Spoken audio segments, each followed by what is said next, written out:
느헤미야서 1장 1절에서 11절 구약성경 727쪽입니다. 한 절씩 교독해 읽도록 하겠습니다. 하갈의 아들 느헤미야의 말이라. 아닥삭스다 왕 제20년 기슬룰 월에 내가 수산궁에 있는데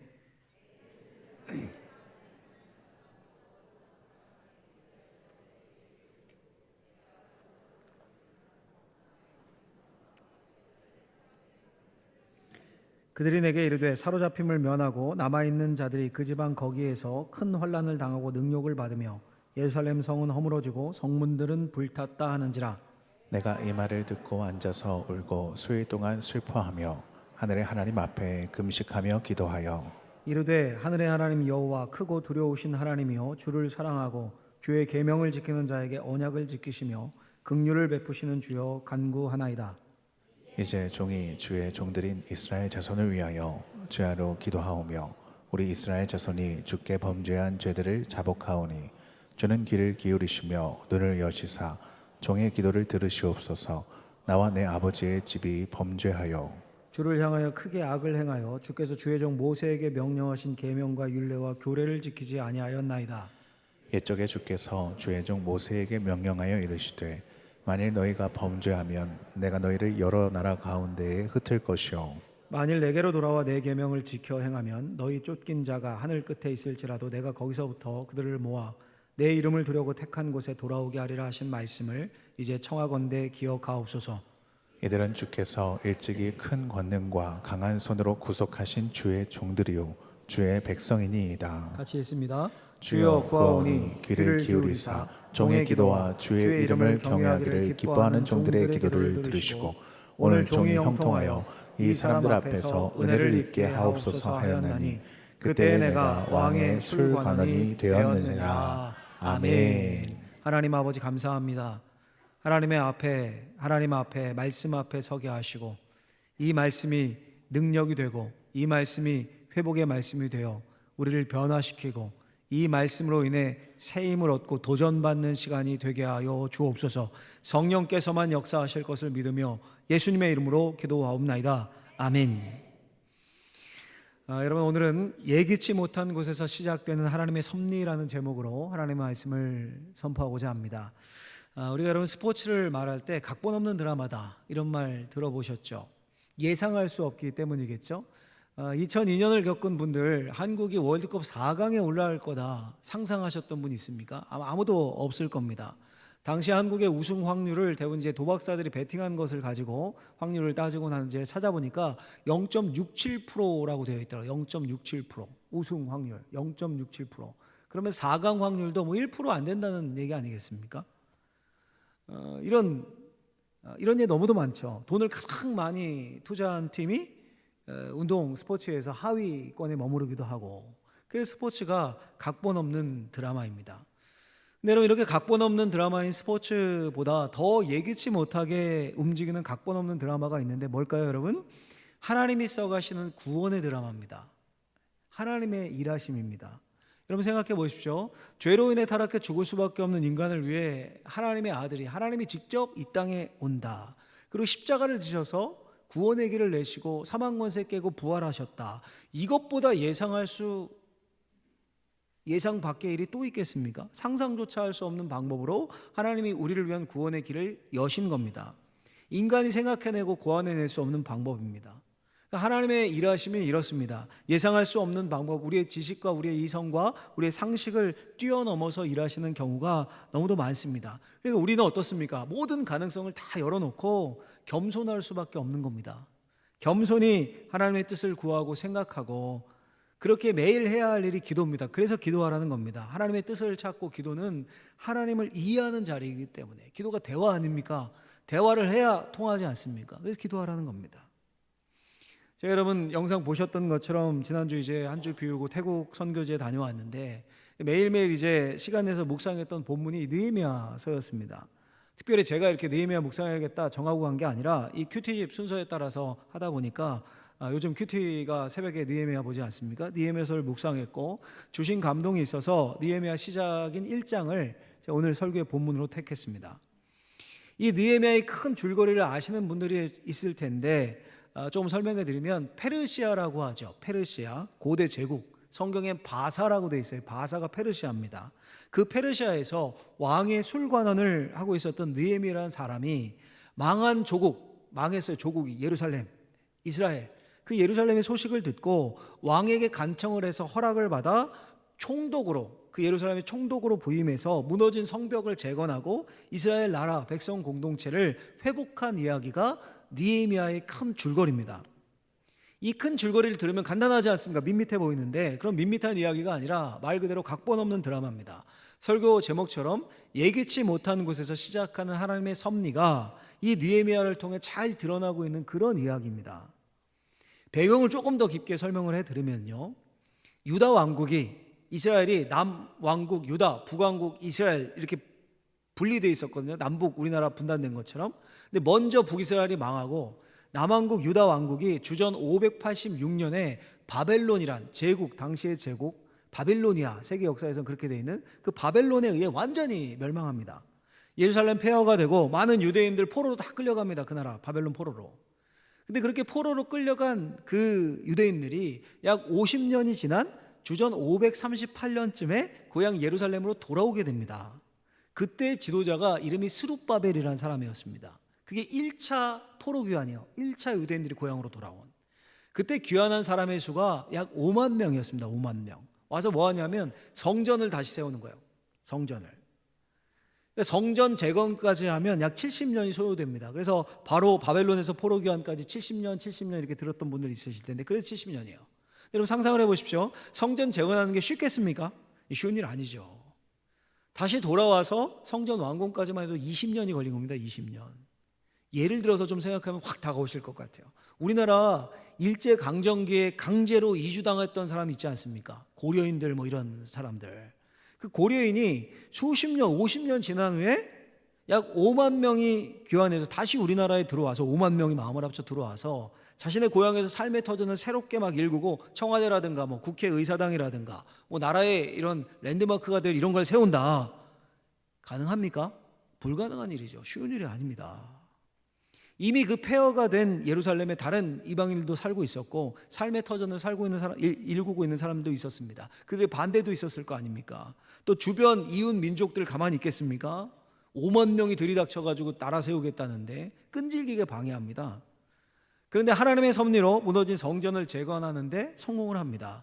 그로부터도 약 80년이 지납니다. 이제 그 후로 80년이 지나요. 기원전 458년에 두 번째로 포로들이 다시 예루살렘에 들어오는데 귀환이 이루어지는데 그때의 리더는 에스라라는 사람이었습니다. 성경에 에스라라는 성경책 있죠. 그 에스라는 성경 교사, 목회자, 성경 학자였습니다. 그래서 말씀을 가르쳐서 철저한 회개와 영적 부흥을 목표로 사역을 합니다. 그리고 나서 누가 오냐 하면 오늘 본문에 느헤미야가 옵니다. 느헤미야. 오늘의 주인공 3차 포로 귀환의 주인공입니다. 귀환. 와서 뭐라 하냐면 성벽을 쌓습니다. 이번에 성벽을. 왜 여러분 성벽 재건이 그렇게 중요한 일이었을까요? 당시 중동 지역은 옛날에 성들을 이렇게 돌로 성벽 쫙 쌓아놓고 그 안에 이제 궁전 있고 마을 있고 이런 겁니다. 우리나라도 그러지 않았습니까? 사극 영화 보시면 어떻습니까? 성벽들 쫙 쌓아놓고 성벽 안에서 왕이나 뭐 사람들 살지 않습니까? 성문이 있고 그래서 동대문, 남대문 다 그런 문들 유적지죠. 그 성문에 보초를 세우는 거고 성문을 출입하려는 사람들 다 이제 살펴서 출입을 통제할 수도 있고 소위 파수꾼이죠. 그들이 문지기들, 성전 문지기들, 성벽 지키는. 또 여러분 성경에 보면 성의 지도자들이 성문에 모여가지고 모든 도시의 업무를 처리하고 나라의 문제들을 재판하기도 했습니다. 어디로 모여라 할 때 좋지 않습니까? 어느 성벽, 남대문 앞으로 모여라 이런 식으로. 그처럼 성벽과 성문이 중요했습니다. 성벽은 그곳 안에 사는 사람들의 생존을 보호해주는 1차 방어선 보호막이기도 했고 그 나라의 정치적인 자주권과 주권이 있음을 보여주는 것이기도 했습니다. 근데 느헤미야의 할아버지 때에 바벨론 침략 받아가지고 예루살렘 성벽이 철저히 다 무너지고 파괴된 겁니다. 또 1차 귀환 때 돌아와서 성전을 재건한 유대인들도 성벽 재건에는 실패했습니다. 그만큼 반대자들의 견제와 방해가 컸습니다. 성전 짓는 거랑 성벽 쌓는 거, 세우는 건 이거 뭐 차원이 다른 문제죠. 성전은 그냥 유대인들 좋아하는 종교 신전 하나 세우나 보다 이 정도예요. 근데 그것도 방해했거든요. 오늘날 하면 예배당 크게 지은 거 아닙니까? 근데 그것도 쉽게 세워진 게 아닌데 이방 민족이 보기에는 그래도 남의 나라 신전 세워졌구나, 완공되고 난 후는. 근데 성벽은 그렇지 않습니다. 이방 민족이나 주변 국가 등 반대자들이 체감하는 느낌이 다르죠. 우리 교회 예배당 크게 지어서 주변에 민원 들어오는 것과 이 주변 방어진을 성벽으로 쫙 싸서 우리 공화국이다, 이거 차원이 다르지 않습니까? 그걸 허용하면 유대 민족의 자주권이 다시 생기고 번성할 기틀을 완벽하게 마련하게 되는 그런 겁니다. 그냥 엄청나게 방해합니다. 요즘으로 하면 피켓 들고 막 민원 넣고 거짓 모함하고 내부 첩자 심고 심지어 폭력까지 동원하려 하고, 이런 모든 내용이 느헤미야서를 쭉 읽다 보면 다 나옵니다. 그래서 여러분, 성벽이 이렇게 완공되기 전까지 포로 생활에서 고향으로 돌아온 유대인들의 삶이 쉬웠겠습니까? 힘들었겠죠. 성벽 없는 예루살렘에 살았으니까 마치 집 울타리 없는 아이들처럼 주위 민족의 무시는 말할 것도 없고 공격해서 약탈해도 막을 1차 저지선이 없는 겁니다. 공사를 하려고 하면 이스라엘이 강해지는 것을 두려워한 민족들이 와서 무너뜨리고 폭력배 막 동원하고 거짓 상소하고. 여러분, 왜 한국 영화 옛날에 그 80년대를 배경으로 한 영화들 보면 유독 조직폭력배 영화들이 많지 않습니까? 조직폭력배가 등장할 때 단골로 나오는 곳이 건설 현장이에요. 그렇죠, 건설 현장. 건설 현장에서 이권 챙기는 역할로 꼭 나옵니다. 예루살렘 그 성벽 건설 현장이 꼭 그랬던 겁니다. 마음 모아 공사하려고 그러면 폭력배 같은 이방 민족들, 주변 나라들 와서 싸움 걸고 방해했습니다. 성벽 없으니 농사 쉽습니까? 짓는 거? 약탈하기가 쉬운데 그냥 밤에 와서 가져가면 그거 어떻게 막습니까? 하나님께 예배는 제대로 드릴 수 있었겠습니까? 그러니까 한마디로 불안하고 힘든 삶을 이어간 겁니다. 답답했겠죠. 고향에 와서 다시 성전 재건하고 하나님 붙들고 다시 나라 세우고 하나님 중심으로 살겠다고 돌아왔는데, 그 다시 부패해진 정신과 마음을 에스라의 지도하에 하나님의 율법 말씀을 바탕으로 회개하고 영적 개혁 운동을 맛봤는데 현실은 어려운 거예요. 어려워요. 성벽 재건은 이거 꿈만 같은 일입니다. 거기 드는 돈, 재원이나 모든 면에 있어서 이게 그게 힘이 빠지고 낙담하고 그럴 수밖에 없는 나날들이 이어져 간 겁니다. 그렇게 에스라가 두 번째 귀환에서 돌아와서 영적 개혁이 일어나고 또다시 시간이 얼마나 흐르냐면 12년 가량이 흐릅니다. 12년 짧지 않잖아요, 여러분. 길죠. 다시 희망이 사라지고도 남은 시간입니다. 낙담해 있습니다. 힘이 있습니다. 힘이 듭니다. 이거 다시 우리나라 이스라엘이 재건될 수 있을까? 이게 가능한 건가? 이 다시 성벽이 세워져서 온전한 나라와 자주권이 선포될 수 있을까? 하나님이 정말 우리를 회복시키신 것일까? 이런 회의와 부정적인 생각들이 이스라엘 백성들을 쫙 사로잡는 그런 상황이었습니다. 그런데 이런 상황, 이런 불쌍한 유대인들을 향한 하나님의 일하심은 전혀 뜻밖의 시간, 전혀 예상하지 못한 것, 전혀 예상하지 못했던 사람을 통해 싹을 틔우고 있었습니다. 그게 오늘 본문입니다.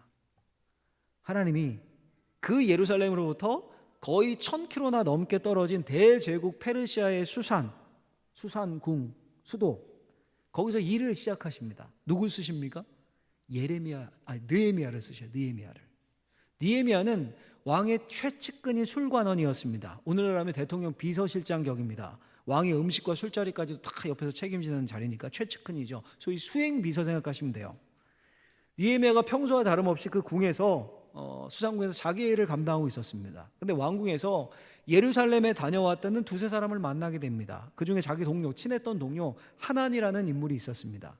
하나니와 일행들이 예루살렘에 다녀왔다고 말하자 궁금한 거죠. 느헤미야가 자기 민족의 안부를 묻습니다. 제대로 터전을 읽어서 살고 있는지, 이미 포로로 귀환한 사람들이 있었는데 잘 돼서 성벽은 건축됐는지 여러 가지 궁금한 것들을 물었겠죠. 근데 돌아온 대답이 뭐였습니까? 우리 2절 3절 같이 한번 읽어볼까요? 같이 읽어보겠습니다. 내 형제들 가운데 하나니가 두어 사람과 함께 유다에서 내게 이르렀기로 내가 그 사로잡힘을 면하고 남아있는 유다와 예루살렘 사람들의 형편을 물은즉 그들이 내게 이르되 사로잡힘을 면하고 남아있는 자들이 그 지방 거기에서 큰 환난을 당하고 능욕을 받으며 예루살렘 성은 허물어지고 성문들은 불탔다 하는지라. 아멘. 지금 느헤미야가 뭘 듣습니까? 유대인들의 상황이 처참하다. 성벽도 없이 무방비 상태로 주위 민족의 공격과 약탈을 당하며 비참한 상황이다. 다 무너져 있다. 불탔고 성문은 허물어진 그대로다. 성벽을 건축하려고 해도 자꾸 방해와 공격으로 실패하고, 이미 성벽과 성문 불타서, 이런 이야기를 듣습니다. 그 소식을 듣고 느헤미야가 큰 충격을 받습니다. 가슴이 찢어지는 것 같은 아픔을 느낍니다. 그 자리에 털썩 주저앉아 목 놓아 웁니다. 땅을 치며 웁니다. 먹을 것도 먹지 않습니다. 수일 동안 슬픔에 잠겨 금식하며 웁니다. 그렇게 목 놓아 울며 슬퍼하며 느헤미야가 선택한 행동이 뭐였을까요, 여러분? 뭐였을까요, 느헤미야가? 제가 정리를 해봤어요. 같이 한번 화면을 보고 읽으면서 마음에 새겨보죠. 같이 읽어보겠습니다. 느헤미야는 하나님께 소망을 두고 기도한다. 뭐였다고요? 하나님께 소망 두고 뭐래요? 기도해요, 기도. 4절 보시면 4절, 우리 4절 말씀도 같이 읽어보죠. 같이 읽겠습니다. 내가 이 말을 듣고 앉아 수일 동안 슬퍼하며 하늘의 하나님 앞에 금식하며 기도하여. 아멘. 느헤미야가 수일 동안 슬퍼하며 금식하며 기도합니다. 하늘의 하나님께 간절히 기도합니다. 금식은 간절함의 표현이죠. 그 기도의 내용이 이제 쭉 이어지는 5절부터 마지막 절까지인데, 그 기도를 제가 짧게 요약해드리면 이런 기도예요. 하나님 크고 두려운 분이심을 내가 압니다. 하나님 사랑하고 하나님의 말씀에 순종하는 자들, 그 자들에게 약속을 지키는 분이심을 내가 압니다. 하나님 긍휼을 베푸시기를 즐겨하는 분임을 내가 압니다. 근데 이 부족한 종, 내 민족, 내 형제 이스라엘 백성을 위해 내가 기도합니다. 우리가 죄를 지었음을 합니다. 나와 내 집이 하나님 아버지께 범죄했습니다. 용서해 주십시오. 그런데 하나님, 제가 또 기억합니다. 하나님께 돌아와서 하나님의 계명을 지키면 하나님이 다시 회복시킬 거라고 약속하지 않으셨습니까? 그 약속 하나님 잊으신 겁니까? 하나님 기억해 주십시오. 하나님 이 종의 기도를 들으시고 이 종을 사용해 주십시오. 형통하게 해 주십시오. 이렇게 기도해요. 하나님의 명예를 의지하고 그 이름을 부르고 하나님의 약속을 붙잡고 하나님의 성품을 붙잡고 하나님께 소망을 두고 간절히 기도합니다. 그 결과가 뭡니까, 여러분? 결과가 오늘 본문 마지막 11절에 보면 이렇게 되어 있어요. 그때 내가 왕의 술관원이 되었느니라. 아멘. 이 11절 말씀을 보면 그 기도한 결과로 술관원이 되었다, 기도의 응답으로 술관원이 되었다, 이렇게 되어 있는데 정확한 번역은 좀 다릅니다. 정확한 번역은 우리말 성경을 보면 이렇게 되어 있어요. 그때 나는 왕에게 술을 따라 올리는 사람이었습니다. 아멘.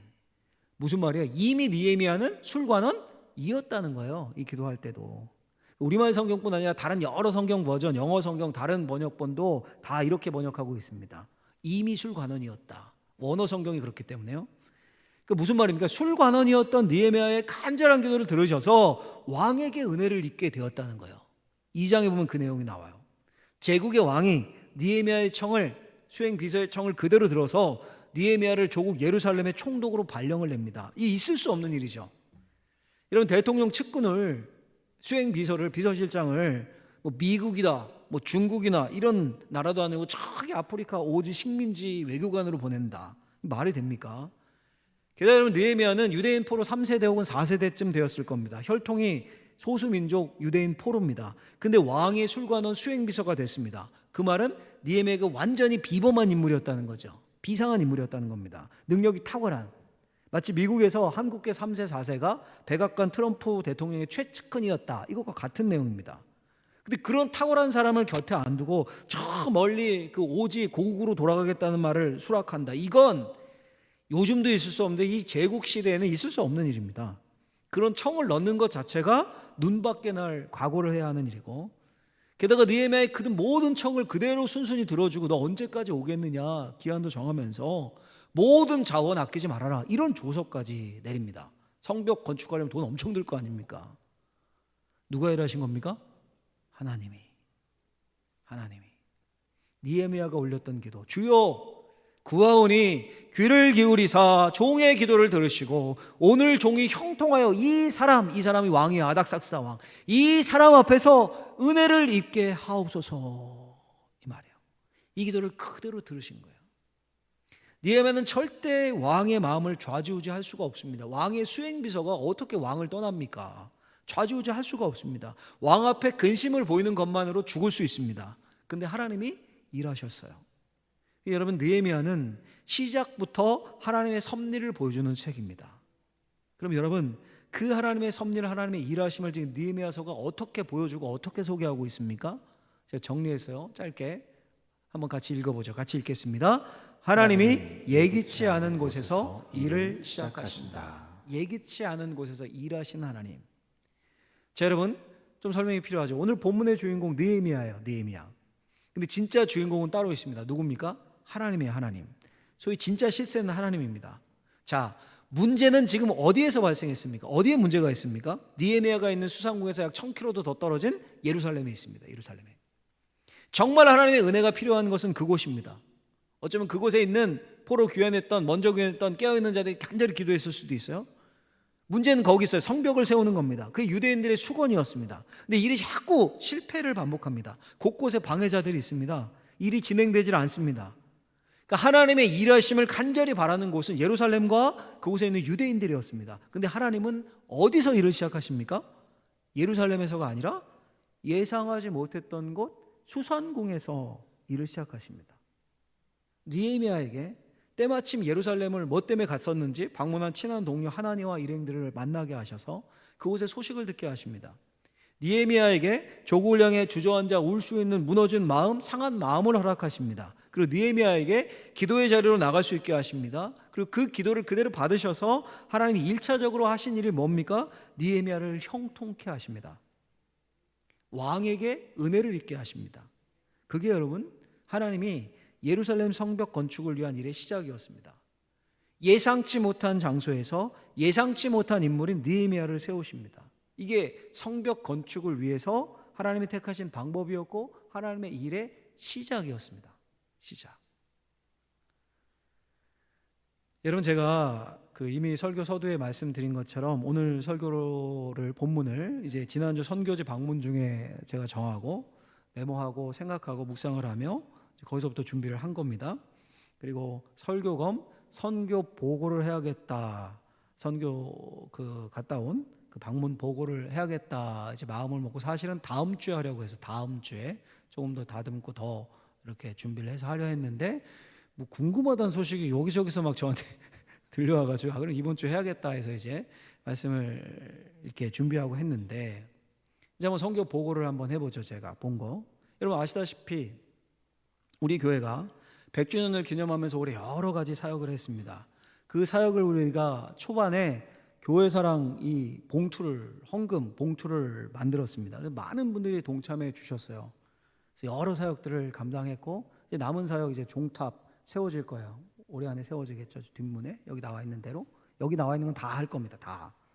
근데 이 헌금을 만들 때부터 100년인데 우리 교회만을 위해 하지 말고 이웃으로 흘려보냈으면 좋겠다라는 마음에서 이 헌금 항목에 100주년 이웃사랑이라는 항목이 있습니다. 그걸 넣었어요.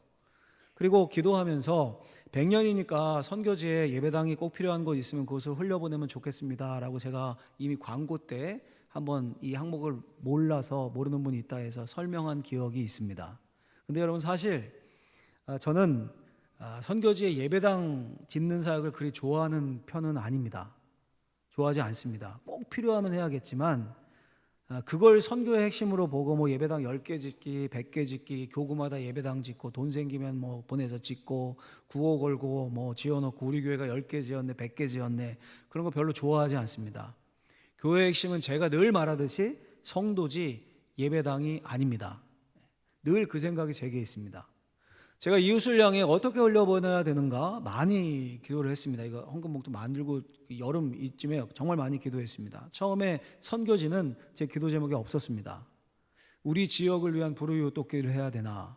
우리 100명이니까 100명의 개안 수술을 해주는 건 어떨까?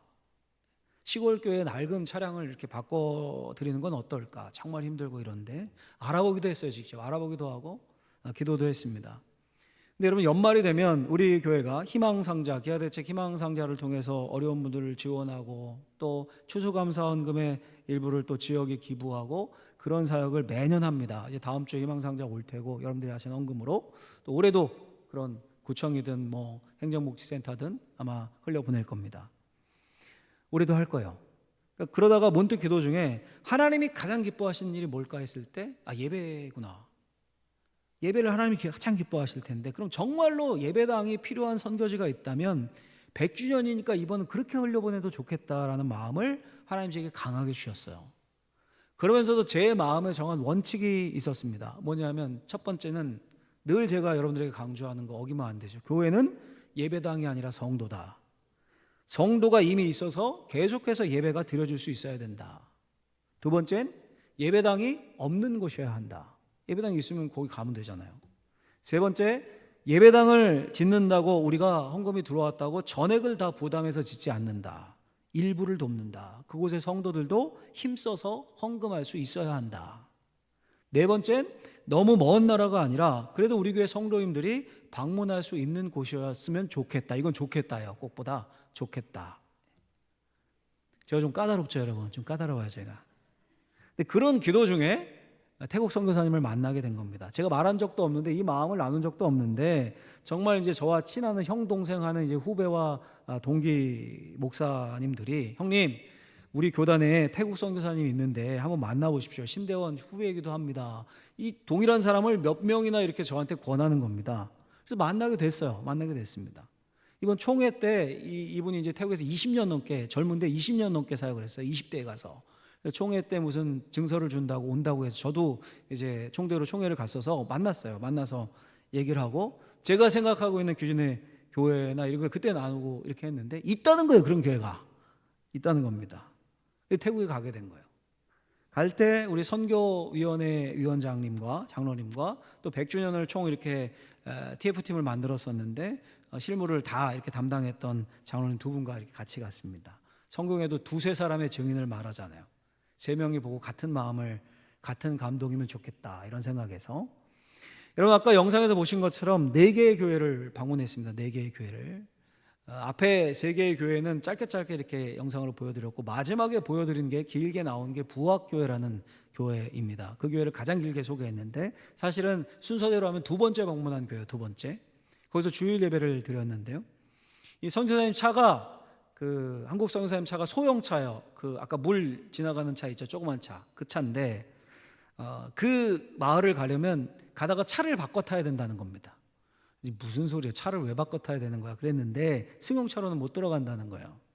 그래서 중간에 지점을 정해서 현지 목사님들이 왔는데 큰 픽업 트럭을 가지고 왔더라고요. 4x4라고 하죠, 4륜거동. 그래서 그걸 타고 갔어요. 갔더니 이해가 되더라고요. 포장이 잘 돼 있는데 중간중간 이제 비포장 도로가 아주 심하더라고요. 이런 산속에 무슨 마을이 있나 이런 생각이 들 정도의 산속을 밀림을 한 30-40분을 쫙 올라가요. 갔더니 진짜 마을이 있더라고요. 소수민족 약 60가정이 모여 사는, 가구가 모여 사는 마을이었습니다. 근데 그 중에 10가구가 크리스천인데 10가구가 놀랍게도 처음 예수 믿는 분이 예배당 짓는 게 소원이라 땅을 기증했다는 거예요. 땅을. 아까 땅 보셨죠? 근데 그 땅이 산에 그렇게 평평할 리가 없잖아요. 막 난리였겠죠. 그 10가구 성도들이 자신들이 약 1,000만 원을 헌금하고 모아서 산 중턱이니까 깎고 평탄화 작업을 해놓은 거예요. 그렇게 그걸 해놓고 예배당 짓기 위해 기도하고 나름대로 자기들 또 헌금하고 그러고 있다는 겁니다. 아까 보셨잖아요. 쭉 둘러서 기도한 그 땅. 그 터에서 그렇게 뺑 둘러 기도를 하고 제가 이제 그 소수민족 그 출신, 그 민족 출신 픽업 트럭으로 우리 이제 실어 나른 현지 목사님께 말이 안 통하니까 선교사님을 통해서 물었습니다. 제가 한국 선교사님께는 이미 물어봤던 질문인데 현지 사역자에게 확인하고 싶어서 다시 질문을 했어요.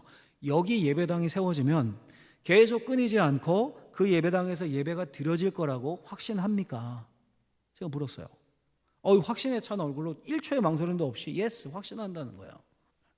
지금까지는 그 10명의 성도의 가정에서 돌아가면서 예배를 드렸는데 주일에 예배당이 지어지면 그 마을에 교회 오는 과정이 확 늘어날 거다 이런 말도 하더라고요. 예수 안 믿는 사람들이 지켜보고 있다는 거예요. 아니 저기에 첫 닦고 땅 고르고 저기 진짜 예배당이 세워진다고? 그게 가능해? 어디 세워지나 보자. 그럴만하죠. 제가 보기에는 자재비보다 운반비가 더 들 것 같아요. 거기 들어가는데. 여하튼 그렇게 이제 땅을 보고 한 성도님들의 집에서 이제 성도님 집에서 예배를 드린 거야. 그 예배 장소. 제가 짧게 설교를 하고 통역을 하고 예배 중에 보니 나눔도 있더라고요. 그렇게 나눔을 한답니다. 그날 예배 장소를 제공한 성도님의 가정의 기도 제목, 또 가장 오래된 우리 교회로 한다면 권사님 격의 성도의 기도 나눔. 기도 제목이 이렇더라고요. 제가 들었는데 통역을 통해 남편도 예수 믿게 해주세요. 어디 가나 남편이 문제예요. 남편도. 아들이 대만으로 일하러 가는데 좋은 직장 주세요. 어디 가나 자녀들이 그냥 기도 제목이에요. 예배당이 생기게 해주세요. 태국 소수민족이나 한국이나 기도 제목은 똑같아요. 똑같습니다. 여러분, 제가 이 설교를 시작하면서 선교지에서 이 느헤미야의 말씀을 묵상하고 오늘 설교 본문을 정했다라고 말씀을 드렸습니다. 왜 그런 마음이 들었는지 설명을 드리니까 이해가 되십니까? 너무 일치되지 않습니까? 태국의 그 산속 밀림 속의 소수민족, 산골짜기의 10가구 가정에서 돌아가면서 예배당을 위해 기도했습니다. 기도뿐 아니라 자원에 헌금할 수 있는 최선의 헌신도 곁들였습니다. 현지 사역자들이 돌아가면서 올라가서 이제 예배를 인도하며, 신학생들 이런 사람들이 예배를 인도하며 성도들을 돌봤습니다. 함께 동역해 사역하는 한국 선교사님이 그들의 소식을 알고 품고 이미 몇 번 방문하고 있었습니다. 그리고 저 멀리 한국 땅에서 100년을 맞이해서 이웃을 향한 마음을 품기로 작정한 방어진 제일교회 공동체가 있었습니다. 제게 평소엔 그런 생각, 전 예배당 선교지 짓는 걸 그렇게 좋아하는 편이 아니라니까요. 근데 제게 예배당 없는 선교지가 있으면 흘려보내도 좋겠다라는 마음을 갖게 하셨습니다.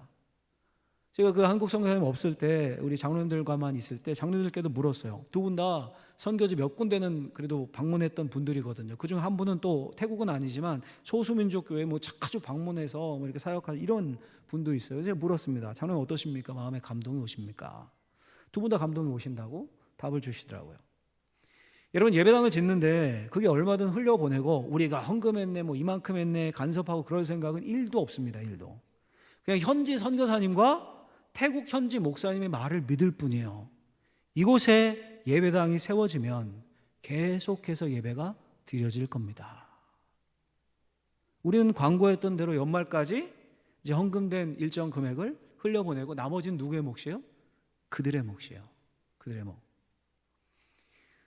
자, 여러분, 오늘 말씀을 정리하고 이 선교 여행 보고도 정리를 하면, 여러분, 오늘 설교의 핵심이 뭡니까? 하나지 않습니까? 하나님이 예기치 못한 곳에서 예상하지 못한 사람을 통해 지금도 일하신다는 거예요. 하나님 지금도 일하신다는 거예요. 선교지만 해당되겠습니까, 여러분? 이게 우리 개인의 삶의 자리, 우리 교회도 마찬가지입니다. 때로 우리 하나님은 우리가 전혀 예상하지 못한 방법으로 일하십니다. 우리가 깊은 골짜기 같은 깊은 어려움 가운데 있을 때 하나님 앞에 소망을 두고 간절히 기도할 때 이미 하나님은 어딘가에서 일을 시작하고 계실 거예요. 우리의 삶에서, 우리 교회에서 예상치 못한 곳에서 예상치 못한 시간에 예상하지 못한 방법과 사람을 써서 하나님은 여전히 일하십니다. 우리는 느헤미야처럼 그 하나님을 믿고 뭘 해야 합니까? 하나님께 소망을 두고 기도할 뿐이요. 수일 동안 하늘의 하나님 앞에 금식하고 기도하고, 이게 우리 할 일입니다. 어떻게 기도하면 좋을까요? 말씀 그대로 기도하십시오. 하나님, 은혜를 베푸사 형통케 하옵소서. 하나님, 은혜를 베푸사 이 사람 앞에서, 사람이 있다면 이 사람 앞에서 내가 형통케 해주십시오. 문제가 있다면 하나님, 은혜를 베푸사 이 문제 앞에서 나를 형통케 해주십시오. 하나님 반드시 그 기도를 들으실 줄로 믿습니다.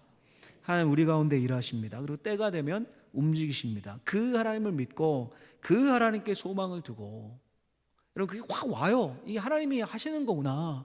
우리 김 목사님 보내는 것도 마찬가지예요. 제가 보내고 싶겠습니까? 제가 김 목사님을 안 게 22년 됐습니다.